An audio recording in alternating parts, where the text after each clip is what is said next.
Kingdom movie హిందీలో release అవ్వదు అని కొన్ని రూమర్స్ అయితే వచ్చాయి. అయితే ఈ మూవీ ప్రొడ్యూసర్ నాగవంశీ గారు అలా ఏం లేదు, మూవీ హిందీలో కూడా రిలీజ్ అవుతుంది.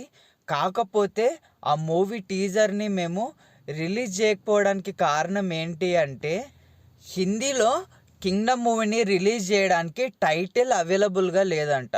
కింగ్డమ్ మూవీ అనే టైటిల్ని ఆల్రెడీ వేరే హిందీ మూవీస్లో యూజ్ చేస్తున్నారంట. అందుకని వేరే టైటిల్ కోసం వెయిట్ చేయడం వల్ల హిందీలో టీజర్ని రిలీజ్ చేయలేకపోయాము అని ప్రొడ్యూసర్ గారు అయితే అన్నారు.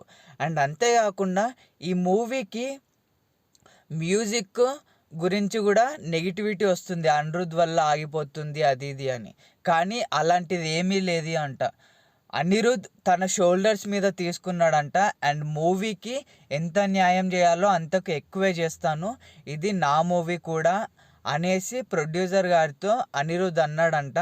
ప్రజెంట్ అనిరుద్ గారు ఆ మూవీ బ్యాక్గ్రౌండ్ స్కోర్ మీద గట్టిగా వర్క్ కూడా చేస్తున్నారు. ఈ మూవీ ఓవరాల్గా 100 crores పైనే ఖర్చు అయితే పెట్టారంట. విజయ్ దేవరకొండకి ప్రజెంట్ ఫ్లాప్స్ ఉన్నా అంత వర్కౌట్ కాదు అనుకున్నా కానీ ఆ స్టోరీ మీద నమ్మకంతో ఆ మూవీకి అంత బడ్జెట్ పెట్టడం జరిగిందంట. అండ్ అంతేకాదు ఈ మూవీ ఓటీటీ రైట్స్ వచ్చేసి 50 crores పెట్టి అయితే కొన్నారంట. ఈ మూవీ స్టోరీ లైన్ వచ్చేసి father and son and brothers bond గురించి ఉండబోతుందంట.